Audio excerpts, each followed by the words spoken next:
하나님의 말씀 고린도후서 13장 5절 한 절의 말씀입니다. 한 절의 말씀 고린도후서 13장 5절을 앞뒤 부분 나누어서 읽겠습니다. 제가 먼저 읽겠습니다. 너희는 믿음 안에 있는가? 너희 자신을 시험하고 너희 자신을 확증하라. 예수 그리스도께서 너희 안에 계신 줄을 너희가 스스로 알지 못하느냐? 그렇지 않으면 너희는 버림받은 자니라. 아멘. 믿음은 생방송이라라는 전체 4월 주제로 오늘의 말씀의 제목을 같이 읽어보겠습니다. 믿음을 돌아보라. 믿음을 돌아보라. 우리가 뭔가 이렇게 돌아보는 거는 그것이 실수했던 일이든지 성공했던 일이든지 실패했던 일이든지 승리했던 일이든지 지나간 시간을 돌아보기 위해서는 보통 사람은 사실 할 수가 없고 성숙한 사람이 할 수 있는 거죠. 성숙한 사람이 과거를 지나간 시간을 이렇게 돌아보기 위해선 에너지를 많이 들여야 돼요. 힘을 써야 돼요. 다시 그 지나간 시간을 돌아가 특별히 내 자신을 들여다보는 건 아주 힘겨운 일입니다. 어려운 거죠. 운동선수들이 경기에서 졌어요. 근데 자기가 왜 졌는지 그 모니터를 보면서 그거를 되감게 해가지고 본다는 거는 아주 힘든 일이에요. 왜냐하면 부끄러운 순간이었고 화가 나는 순간이었기 때문에 그걸 돌려본다는 건 싫어요. 그래서 잊어버리고 술 먹고 잊어버리고 싶은 사람들이 많죠. 세상 사람들은. 사업가가 실패를 한다는 거는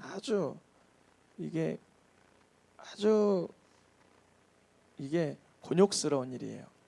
그런데 사업가이든 운동선수이든 그걸 패배한 그 순간 내가 여기서 다리를 이렇게 안 해가지고 내가 먼저 넘어졌구나. 이거를 그 부분을 훈련해야 되는 거고 사업하다가 뭔가 이렇게 잘못되면 이게 소비자의 요구가 여기에 가 있는데 나는 여기에 집중했구나. 이거를 봐야 되는데 그걸 보기가 아주 싫다는 거죠. 쓰라리고 화가 나고 불쾌하고 막 그래요. 학생들이 보통 이제 시험을 보면 동그라미 친 걸 막 보여주고 싶잖아요. 동그라미 친 거를 빨간 펜으로 동그라미 막. 근데 하나가 이렇게 찍 거 있어요. 그거는 이거 보기도 싫어. 왜 이거 하나가 내 100점을 99점으로 망쳐놨어.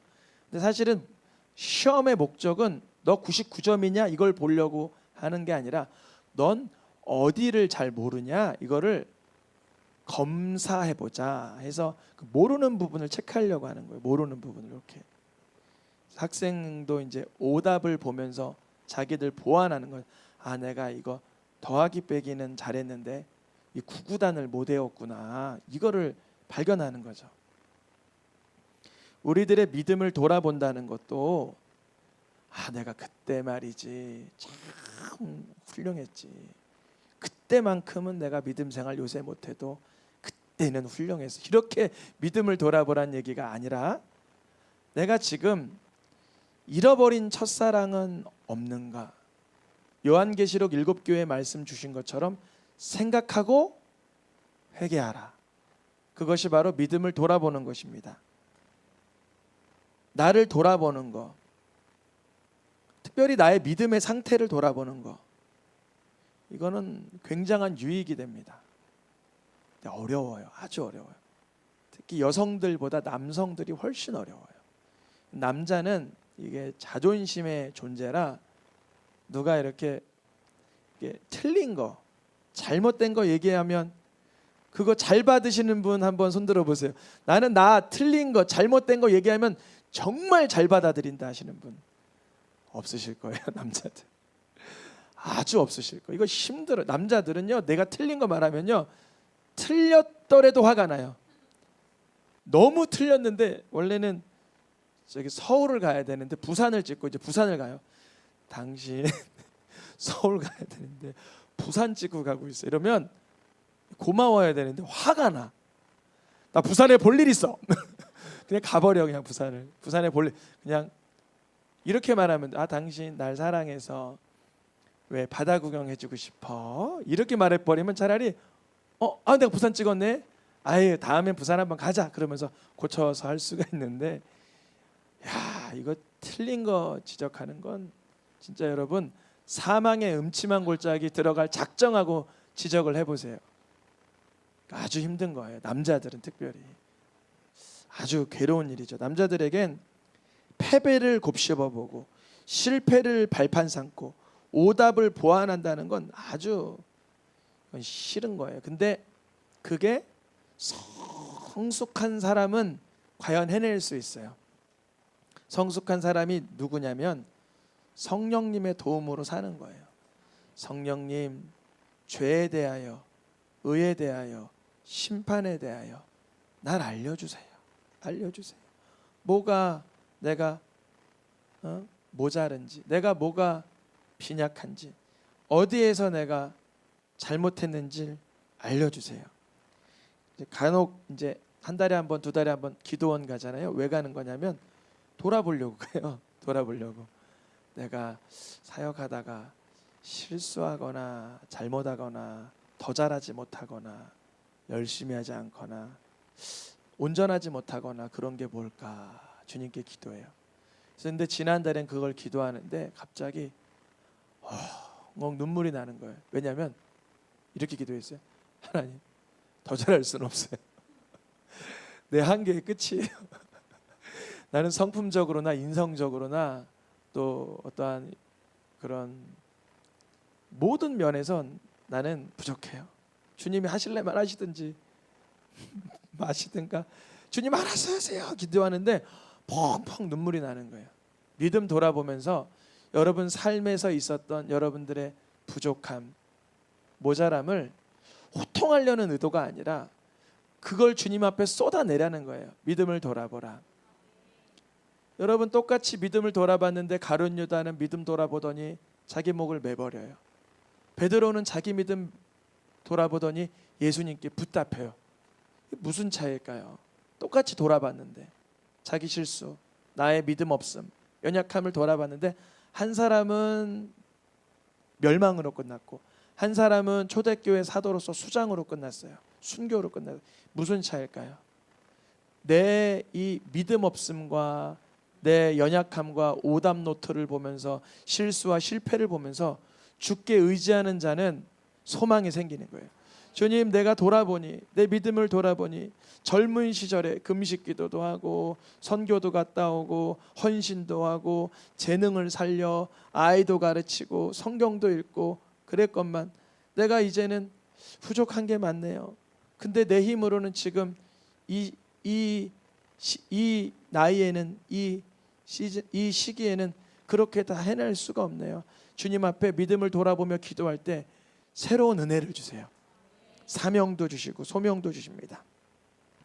히브리서 10장 39절에 우리는 뒤로 물러가서 멸망할 자가 아니요. 아주 중요합니다. 우리가 믿음을 돌아보면 아이고 그냥 믿음 더 이상 전진할 수가 없어. 성장 성숙하기란 글렀어. 그거가 바로 뒤로 물러가 멸망할 자인 거예요.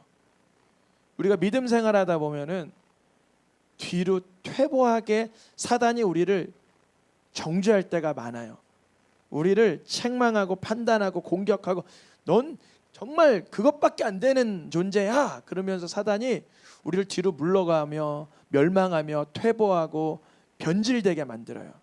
읽어보겠습니다. 우리는 어떠한 자예요? 오직 영혼을 구원함에 이르는 믿음을 가진 자니라.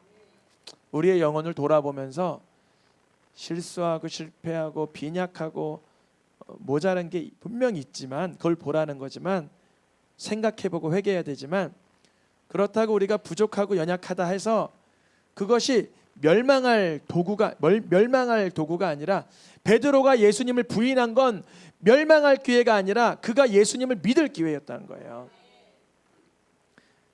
우리가 성경에 많은 인물들이 범죄를 하죠. 아담이 선악과를 범죄하고, 가인이 동생을 죽이고, 노아가 자녀를 저주하고, 아브라함이 거짓말하고, 모세가 혈기를 부리고, 다윗이 간음을 하고, 이거 다 성경의 믿음의 인물들이 다 범죄한 일 아니에요? 그들이 그 범죄로 인해서 다 멸망했습니까? 아니요. 그들이 오히려 영혼을 하나님께 내어드리며 성령을 거두지 마시고 은혜를 공급해달라고 구했습니다. 그런 죄 가운데요. 근데 세상 사람들은 그런 죄가 더럽고 흉측한 건 알지만 돌아봐봤자 아무런 소용없다는 생각에 현실에 집중하며 산다는 거예요. 지금도 살기 바쁜데 무슨 과거를 돌아봐? 아니죠. 그런데 나의 상태를 면밀히 긴급 점검해 볼 때 우리 믿음의 지경이 확 넓어져요. 예수님을 의지할 그런 부분이 많아진다는 거예요. 잊어버리고 살고 싶어. 내가 실수한 거 잊어버리고, 실패한 거 잊어버리고, 잘못한 걸 잊어버리고 살고 싶은 게 우리 특별히 남성들의 그 인생관이에요. 떳떳이 담대히 용감하게 어깨 쫙 펴고 누구보다 이렇게 뭐랄까 존재감 있게 살고 싶은 게 남자인데, 과거를 돌아보는 순간 얼마나 내가 이렇게 작아지는지 그게 싫은 거예요. 그런데 내가 작아지더라도, 내 실수와 실패가 많더라도 예수님은 그거를 나무랄 뿐이 아니라 우리를 동정해 줄 수 있는 제사장이십니다. 우리가 내 믿음을 돌아보고 되돌아보고 점검하면서요, 어떻게 되는 거냐면 에베소서 4장 13절 말씀에 읽어보겠습니다. 그리스도의 장성한 분량이 충만한 데까지 이르게 되는 거예요. 우리가 되돌아보면서 내 믿음을 돌아봤을 때 잘못된 영역들이 발생을 하잖아요. 보이잖아요. 그게 도드라지게 나오잖아요. 그걸 예수님의 이름으로 선포하는 거예요. 주님, 다시는 이런 교만함이 안 나오게 해주세요. 주님, 내가 정직하게 해주시고 하나님 앞에 겸손하게 해주시고 하나님께 영광 올려드리는 마음에 집중하게 도와주세요. 그러면서 성장하는 거예요. 믿음을 돌아보지 않으면 내 믿음이 지금 완성된 줄 알고 오해하며 살게 되죠. 사도 바울도 그러지 않으려고 애를 썼습니다. 고린도전서 9장 27절 말씀에 내가 남에게 전파하고 나서는 자신이 도리어 버림을 당할까 하는 마음에 늘 자기를 쳐서 복종시키는 거예요. 저도 마찬가지죠. 예수님을 전하는 자로 본분을 다하고 가정이나 내가 사적인 공간에 갔을 때 거기서 내가 오늘 말씀을 전한 것처럼 나는 어떻게 살아야 되지? 무엇을 위해 살아야 되지를 계속 내 몸을 쳐서 복종하며 말씀에 복종케 하며 돌아보는 거죠. 표를 하나 준비했는데 우리 성도님들이 믿음을 돌아볼 수 있는 표, 먼저 내가 경건 훈련을 얼마나 하고 있나를 한번 체크하는 거. 이거는 정죄하려는 목적 아니고요. 그러므로 예수님께 그런 연약함을 맡기라는 데 있다 그랬죠. 먼저 난 기도 시간이 얼마나 되나? 하루에 1시간 기도하나? 2시간을 기도하나? 아니면 1분 15초를 기도하나? 내가 하루에 하나님 앞에 진정코 의지하는 시간, 여쭙는 시간, 의탁하는 시간은 얼마나 되나? 그래서 주님의 말씀을 관심 있게 사모하는 마음으로 바라보곤 있는가? 내가 일상생활 속에서 주님을 찬양하고 있는가? 아침에 일어나면 주를 찬양하는가? 밤에 자기 전까지 원망이 입에 머물러 있진 않은가? 내가 거동하고 시장 보고 사업하고 학업하는 동안 옆에 있는 지체에게 누구에게라도 복음을 전하고 있는가? 내가 예배에 참석하고자 애를 쓰는가? 내가 가진 것 중에 열의 하나와 내가 가진 것 중에 감사의 예물을 주님께 올려드리는가? 자신을 다양한 방면에 이렇게 점검을 해보는 거예요. 그럼 저도 내가 이게 빈약하구나, 여기엔 부끄러움이 있구나, 여기는 참 부족해 아예 포기해야 되겠어, 이런 의도로 믿음을 돌아보는 거 아니라 주님 그러므로 기도 시간이 확보되게 해주시고 말씀이 꿀맛 같게 되게 해주시고 복음을 전하는 용기를 주세요, 이렇게 기도하는 거죠. 주님이 일하심을 경험시켜 주는 거예요. 믿음에 따르는 우리 신앙생활에 관련된 영적인 삶에선 내가 얼마나 누구를 용서하고 사는가, 내 발을 밟은 사람도 용서할 수 있는가, 내 앞 차를 확 끼어들고 온 그 차를 아유 화장실이 급하신가 보다 이해할 수 있는가, 내가 하나님 앞에 범죄한 걸 그때로 자백하며 회개하고 있는가, 하루를 살아가면서 감사의 말은 얼마나 하고 있는가, 내가 가난한 자, 외로운 자, 연약한 자를 얼마나 돕고 사는가, 하나님 앞에 충성하는가, 천국은 준비하며 사는가, 이런 다양한 채널, 앞에 거 지금 뒤에 거 12가지의 채널을 가지고 자기를 되돌아보는 거죠. 그러므로 인해서 생기는 부족하고 연약한 것이 드러났을 때 스스로 정죄하며 자책하며 절망하지 마시고 그걸 주님께 내어드리며 주님께 부탁하는 거죠. 우리의 믿음은 실시간으로 생중계되지만 하나님은 그때마다 징계하거나 그때마다가 즉시로 상 주는 것이 아니라 기다리세요. 우리가 돌아보면서 발견할 수 있도록, 우리가 시간을 지났지만 이미 범죄한 시간이 지났고 이미 감사할 시간도 지났고 이미 구제할 시간도 지났다 하지만 내 믿음을 되돌아보면서 아 그때 도왔어야 되는데 이제라도 돕자, 아 그때 내가 더 주님 앞에 신뢰했어야 되는데 이제라도 믿자, 이런 내 삶을 되돌아보는 거예요. 주님은 어떤 사람에게는 되돌아볼 수 있는 시간을 11년 주세요. 어떤 사람은 석 달 열흘 주세요. 엄청 차이 나죠. 여호야김 왕은 왕에 11년 동안 있으면서 자기의 죄를, 여호야김이 왕위에 오를 때 나이가 25세라 예루살렘에서 11년 동안 다스리며 여호와 보시기에 악을 행하였더라. 그런데 하나님은 악을 행하는데 몇 년을 기다리셨어요? 11년. 어떤 사람은 11년 동안 악을 범하고 살아도 주님이 기다리는 경우가 있어요. 그런데 그의 아들 여호야긴이 왕이 오를 때 나이가 겨우 8세였어요. 몇 살이었다고요? 그런데 그 어린 녀석이 얼마나 죄를 지었는지 여호와 보시기에 악을 행했대요. 그가 예루살렘에서 석 달 열흘밖에 있질 못했어요. 단 100일. 어떤 사람에게는 주님은 많은 시간을 할당하시고 어떤 사람은 짧은 시간을 할당하시고, 그건 우리가 알 수 없어요. 오직 우리가 알고 있는 것은 뭐냐면 히브리서 말씀처럼 한 번 죽는 것은 사람에게 정하신 것인데 하나님께로 돌아가기 전에 하나님께서 심판하시고 하나님께서 보고 계신 것을 기억하는 것입니다.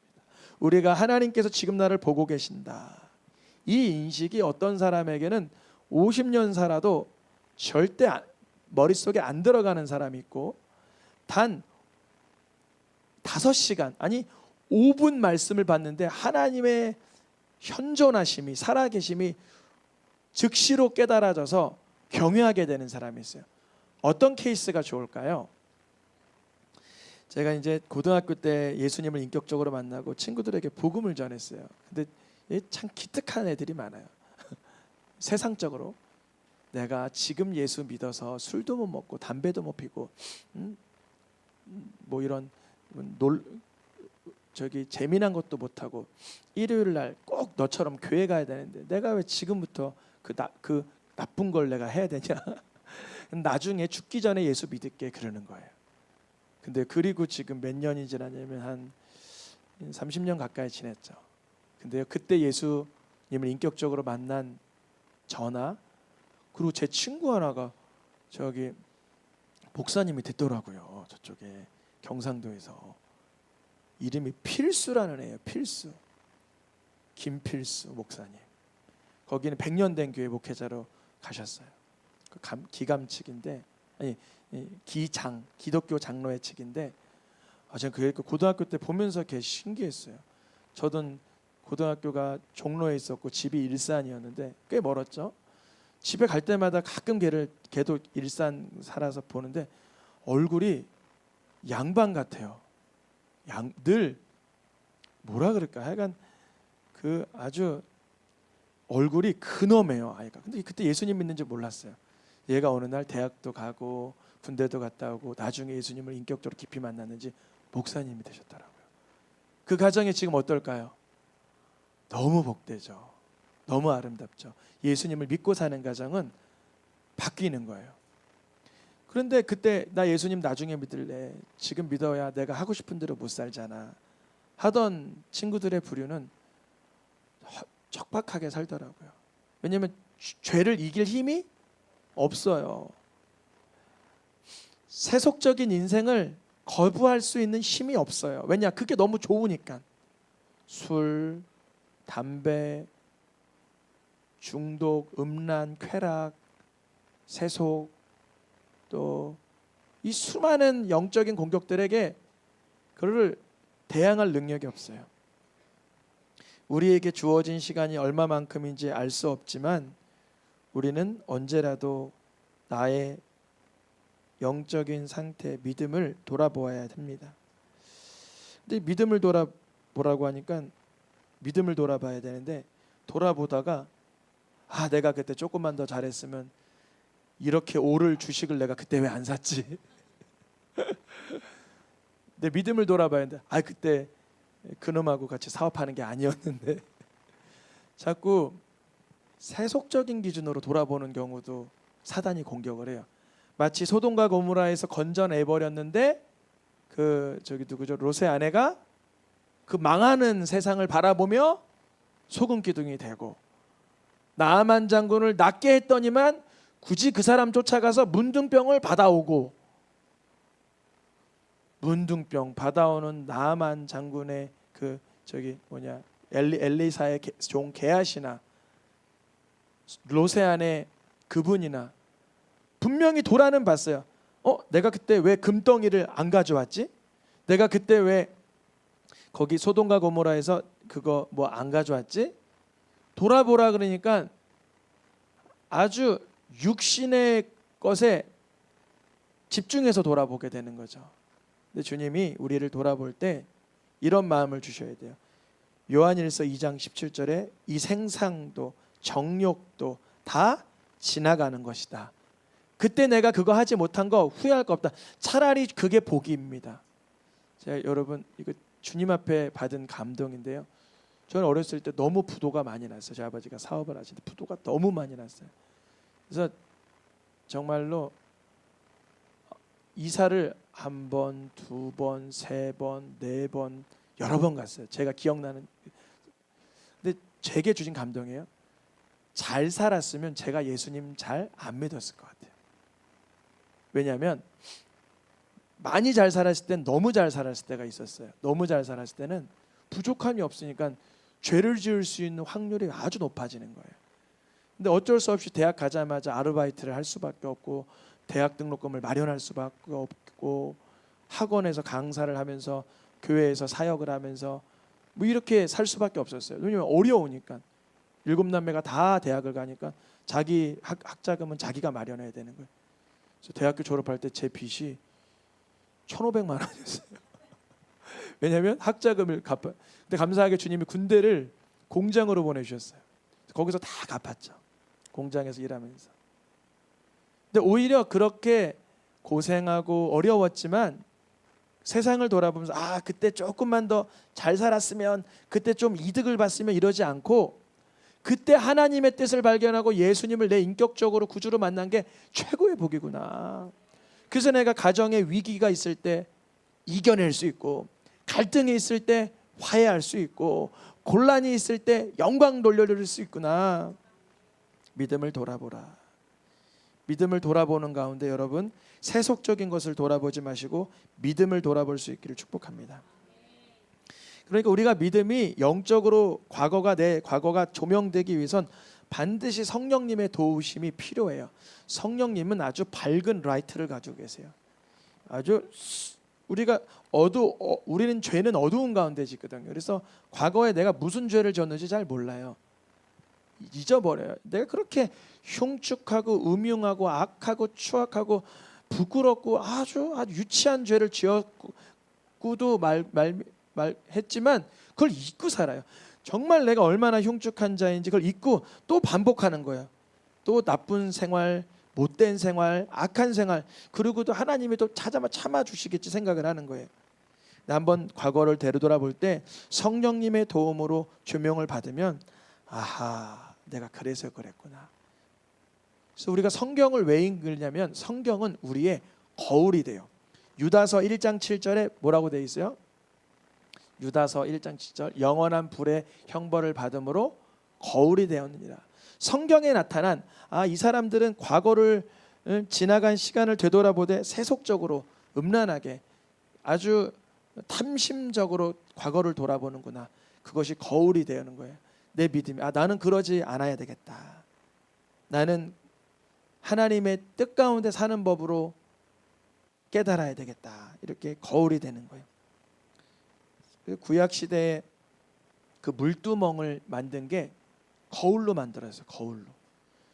손을 씻으면서 거기에 자기 모습이 비치는 거예요. 말씀은 거울입니다. 그래서 성경을 읽으면서 내 모습이 수면으로 떠올라요. 내가 그때 하나님의 도움으로 견뎠구나.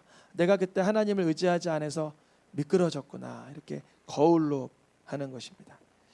이런 성경을 우리의 훈계하는 또 교훈하는 거울로도 쓰고 또 하나님의 말씀으로 우리를 가르치는 자들의 아름다운 본을 따를 수 있게도 합니다. 이거는 나쁜 본이죠.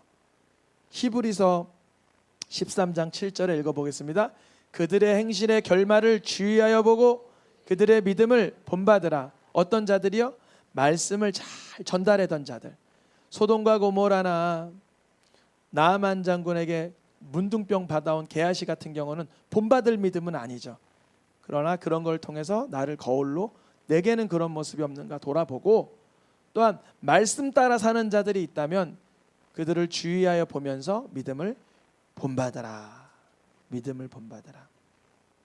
본받을 사람의 대표 주자를 2명을 오늘 잡았는데 한 사람은 사도 바울입니다.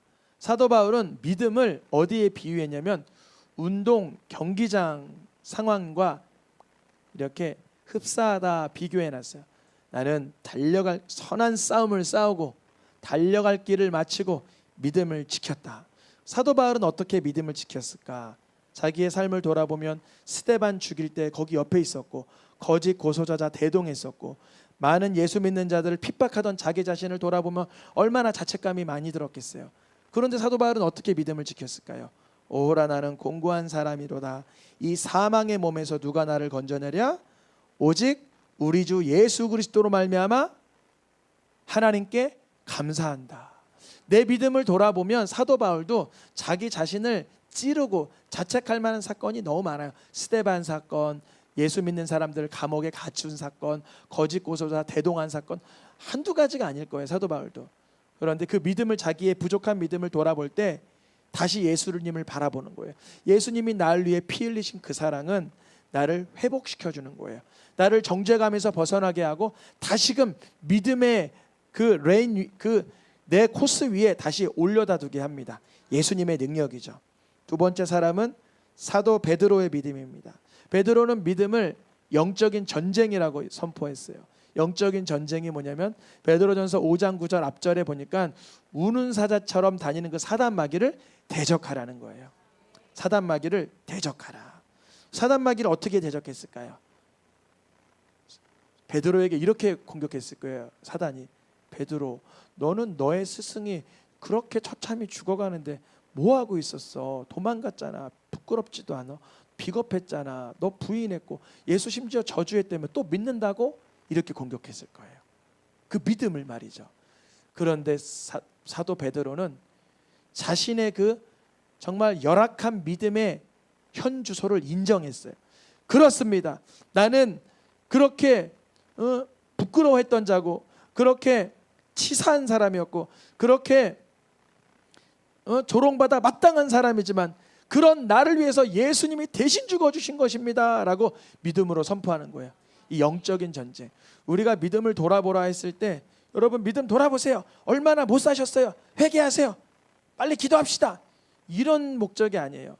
우리의 믿음을 돌아보면 우리 성도님들이나 저나 똑같이 걸리는 건 죄의 문제. 사도 바울도 거기에 걸렸고 베드로도 거기에 걸렸어요. 마귀는 목적이 두 가지인데 하나는 죄 짓게 하는 데 목적이 있고 두 번째는 그걸 가지고 고소하는 데 목적이 있어요. 죄 짓는 것만 목적이 있는 게 아니라 죄를 가지고 고소하게 하는 게 목적이라면 예수 그리스도 십자가의 보혈은 뭔가 죄를 깨닫게 하시고 용서하는 데 목적이 있는 거예요. 아, 내가 과거를 돌아보니 내 어제 일을 멀리 못 가더라도 오늘을 내가 돌아보니 내가 믿음으로 말씀으로 기도로 은혜로 감사로 영광으로 시작하지 못했구나. 오늘이라도 오늘 하루의 정중한 오늘 대낮 12시지만 지금이라도 믿음으로 살게 도와주시옵소서 구하는 거예요. 그게 믿음을 돌아보는 것입니다. 주님은 우리의 믿음이 지금 생방송으로 중계되곤 있지만 기다려주세요. 왜냐하면 우리는 곱씹지 않으면 깨닫지 못하는 존재인 걸 너무나 잘 아세요.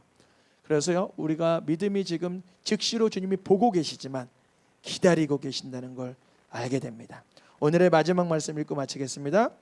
성도들의 인내가 여기 있나니 그들은 하나님에 대한 계명과 예수님에 대한 믿음을 지키는 자니라. 왜 이 두 가지 소스가 같이 일어나냐면 우리가 하나님의 말씀으로 인해서 내가 진단을 먼저 받는 거예요. 진단.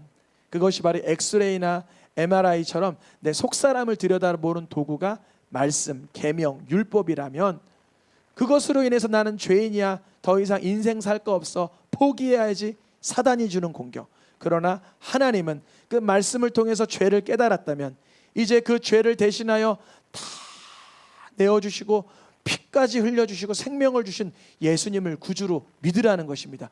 믿는 자에게는 이제는 구원과 능력이 따르게 하실 줄 믿습니다. 시간 찬양하며 기도하겠습니다.